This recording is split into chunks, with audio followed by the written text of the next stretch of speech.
अस्सलाम वालेकुम व्यूअर्स, कैसे हैं आप? अल्हम्दुलिल्लाह, अल्लाह का शुक्र, मैं भी ठीक हूँ और दुआ करती हूँ कि आप भी सब मेरे देखने सुनने वाले सब ठीक होंगे।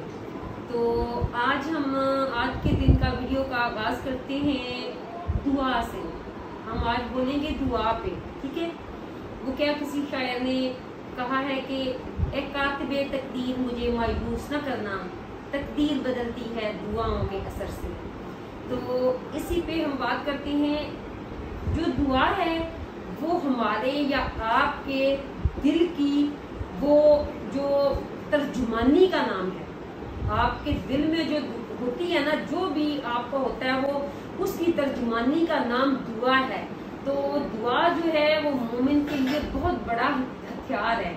तो दुआएं मांगते रहना चाहिए, दुआएं करते रहना चाहिए, दुआएं दूसरों को भी देते रहना चाहिए, अपने लिए भी करनी चाहिए। बहुत दफ़ा हालात ऐसे हो जाते हैं, हम मुश्किलात में घिर जाते हैं, लेकिन हमें दुआओं को अपने लिए ढाल बनाना चाहिए कि हमें ये यकीन होना चाहिए कि हम जो दुआ मांग रहे हैं वो परवरदिगार ज़रूर कबूल करेंगे। और इस नफ्सा नफ्सी के दौर में दुआ की जितनी अहमियत अब हो गई है, मेरा नहीं ख्याल कि जिंदगी में कभी थी। और मसरूफियत भी इतनी हो गई है कि नमाज पढ़ते हैं और जाए नमाज तय करते हैं और बस कि ये काम रह गया वो काम देख लें। फिर हम कैसे कह सकते हैं कि हमें सुकून है? हमें सुकून नहीं है, हमें स्ट्रेस है। हम ऐसा फील करते हैं जब हमने नमाज सही सुकून से नहीं पढ़नी, दुआ सुकून से नहीं मांगनी, तो फिर ये कैसे हो सकता है? मैं आपको अपना तजुर्बा बताती हूँ। जिंदगी का बहुत अरसा मैंने कभी दुआ नहीं की थी, मुझे पता ही नहीं था दुआ क्या होती है। मैं इसलिए नहीं करती थी क्योंकि मुझे इतना यकीन, ईमान की हद तक ये मुझे पता होता था। और ऑब्वियसली ऐसा ही होता था कि मैं दुआ करती है, मुझे पता होता था मेरी अम्मी मेरे लिए दुआ कर रही है। मैंने नमाज पढ़नी, जाए नमाज उठाना और बस रख देना, जैसे शैतान मुझे उठा देता है। तो लेकिन ये था कि मेरी ज़िंदगी में मुझे पता था मेरी माँ दुआएं करती हैं। लेकिन यकीन करें, तब इंसान अल्लाह से जुड़ता है और उसे दुआएं भी तब मांगनी आती हैं जब दिल पे कुछ गुजरता है, जब इंसान अज़ियत में होता है, जब तकलीफ में होता है और जब उसे कुछ नज़र नहीं आता। दुआएं भी इंसान तभी मांगना सीख जाता है। तो मैं भी फिर दुआएं मांगना इसी तरह सीख गई।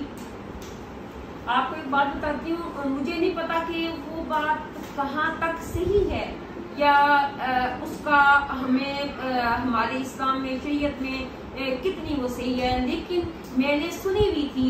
क्योंकि जब मैं उम्रे के लिए गई, मेरे अब्बू जी उन दिनों बीमार थे, बहुत शदीद बीमार भी नहीं थे लेकिन बीमार थे, बेड पे थे। तो मुझे किसी ने कहा कि जब भी खाना काबा पे पहली नजर पड़े तो दुआ मांगे तो वो कबूल होती है।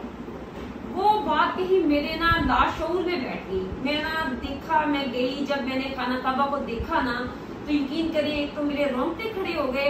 तो सबसे पहले मैंने ये दुआ मांगी कि ऐ मेरे पाक परवरदिगार, मैं यहाँ पे हूँ और मेरी बहन पीछे अकेली है, मेरी बहन के लिए कोई मसला ना बने या अल्लाह। तो मैंने दुआ मांगी कि अल्लाह मेरी बहन के लिए पीछे भी परेशानी ना बने। जिंदगी जितनी तूने लिखी है मेरे अब्बू की उतनी है, लेकिन मैं इतनी दूर हूँ, मेरे लिए कोई परेशानी ना बने जो मैं बर्दाश्त ना कर सकूँ, मैं सह ना सकूँ। यकीन करें मेरे अल्लाह ने वो दुआ ऐसे कबूल की कि मेरे अब्बू जी बिल्कुल सही रहे, मेरे से बात भी करते रहे। जब हम वहाँ पे उम्रा के लिए अपनी अम्मी के साथ गई हुई थी, माशाल्लाह ठीक रहे। और जब मैं आई हूँ बस एक हफ्ते तक वो ठीक रहे हैं, फिर बीमार होते गए, रोग का उनका वक्त मुकर्रर था, 2 माह में वो अल्लाह से पास चले गए। तो बात करने का मकसद ये है कि दुआएं जो हैं वो तकदीर बदल सकती हैं। जब बच्चा रोता है, वो रो रो के अपनी माँ को कहते हैं मुझे उस जगह पे जाना है, मुझे फलां जगह पे ले जाए, मैंने ये खाना है, मेरी पसंद की, मुझे आउटिंग पे ले जाए। यकीन करें जब माँ उसे इतना ही कह देती है अच्छा बेटा ठीक है, तो बच्चा वहीं पे चुप होके बैठ जाता है।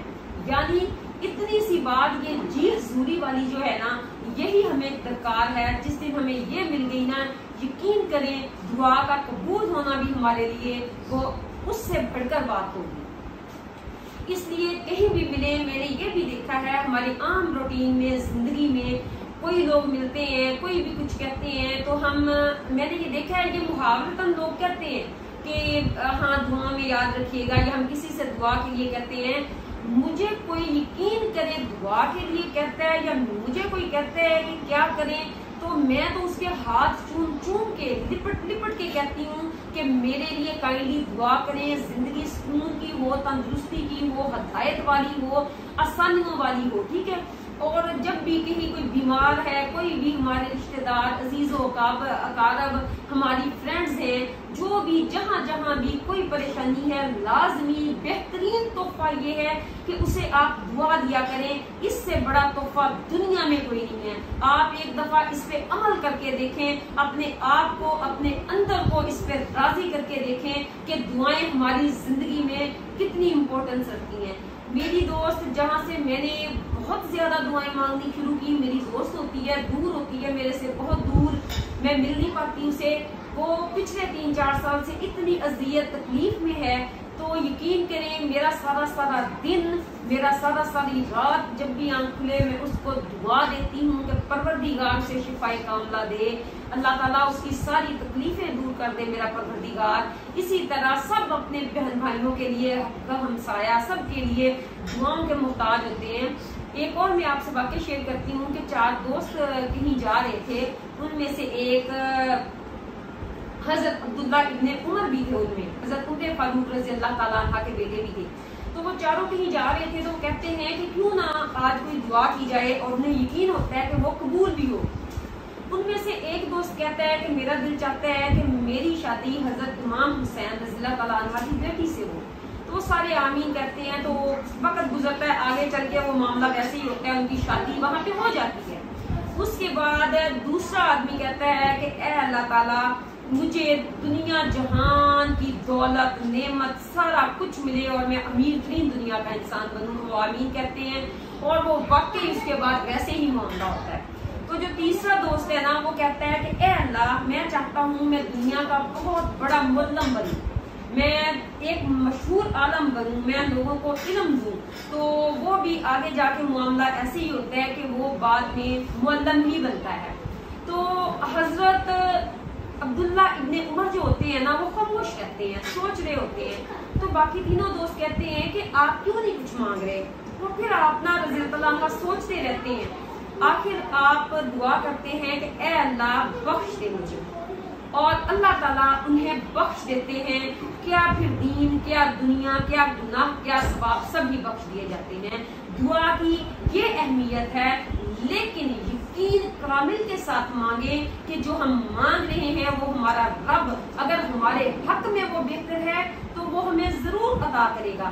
اپنی پریشانیاں میں خود اپنے آپ پہ، میں نے آپ سے پہلے بھی بتایا تھا، میں ہر وہ بات آپ لوگوں سے شیئر کرتی ہوں جو ذاتی طور پر میں تجربہ کر چکی ہوتی ہوں۔ میں نے دیکھا ہے کہ جب میں اپنے معاملات اللہ تعالیٰ کے سپرد کرتی ہوں، یا میں یہ کہہ دیتی ہوں کہ اللہ اگر میں دعا مانگ رہی ہوں، مجھے یہ یقین ہے میرا اللہ میرے ساتھ ہے، بالکل میرے ساتھ ہے، میرے ساتھ وہ بھلائی کا ہی معاملہ کرے گا، میرے ساتھ آسانی کا ہی کرے گا، تو یقین کریں میری روح تک سرشار ہو جاتی ہے اور میں واقعہ ہی سکون میں آ جاتی ہوں۔ بات وہی ہے، جب انسان خود سمجھنا چاہے تو وہ سمجھ سکتا ہے، ورنہ دنیا کی کوئی بات کوئی انسان اسے سمجھا نہیں سکتا۔ لیکن دعائیں مانگتے رہا کریں اپنے لیے، اپنی اولاد کے لیے، اپنے رشتہ داروں کے لیے، اپنی دوستوں کے لیے، اپنے عزیز و اقارب کے لیے کہ پروردگار انسان دعاؤں کا محتاج ہے، پتہ نہیں کہاں کوئی بیمار ہوگا، پتہ نہیں کہیں کسی کا مسئلہ جو ہے وہ ایسے ہی پڑا ہوگا، ہو سکتا ہے وہ آپ کی دعا سے حل ہو جائے، ہماری دعاؤں سے وہ حل ہو جائے۔ تو اس لیے دعا دیں، بہترین تحفہ کسی کو گفٹ کریں تو دعا کریں، ایک دوسرے کا خیال رکھیں اور ایک دوسرے کے کام آئیں، نیکی کریں اور آسانیاں عطا فرمائیں اور اپنے لیے بھی آسانیاں پیدا کریں۔ اللہ تعالیٰ جب ہم کسی کو آسانیاں دیتے ہیں، کسی کو دعا دیتے ہیں، یقین کریں آٹومیٹیکلی وہ بھی اپنے دل میں یا اپنی دعا میں ہمیں ضرور یاد کر رہا ہوتا ہے۔ میرا ایمان کی حد تک یہ یقین ہے، اگر میں کسی کو یاد کرتی ہوں یا میں ہاتھ اٹھاتی ہوں، میں چلتے پھرتے نماز پڑھتے جب دعا کرتی ہوں، یقین کریں مجھے پتا ہوتا ہے کہ وہ انسان بھی مجھے دعاؤں میں ضرور یاد کر رہا ہے، اور یہ ہوتا بھی ایسے ہی ہے۔ تو یہی تھی آج کی باتیں، میں نے کہا آپ کے ساتھ شیئر کی جائیں دعا کے متعلق کہ دعا کیا ہے، تو اپنی दुआओं में हमें याद रखिएगा। अल्लाह ताला आसानियाँ अता फरमाए और हम सबको दूसरों की भी आसानियाँ देने की तौफीक अता फरमाए। ये मेरी बातें थी और मेरे चैनल को काइंडली सब्सक्राइब कर दिया करें, वीडियोस को लाइक कर दिया करें और शेयर भी कर दिया करें। अब मुझे इजाज़त दें। अल्लाह हाफ़िज़।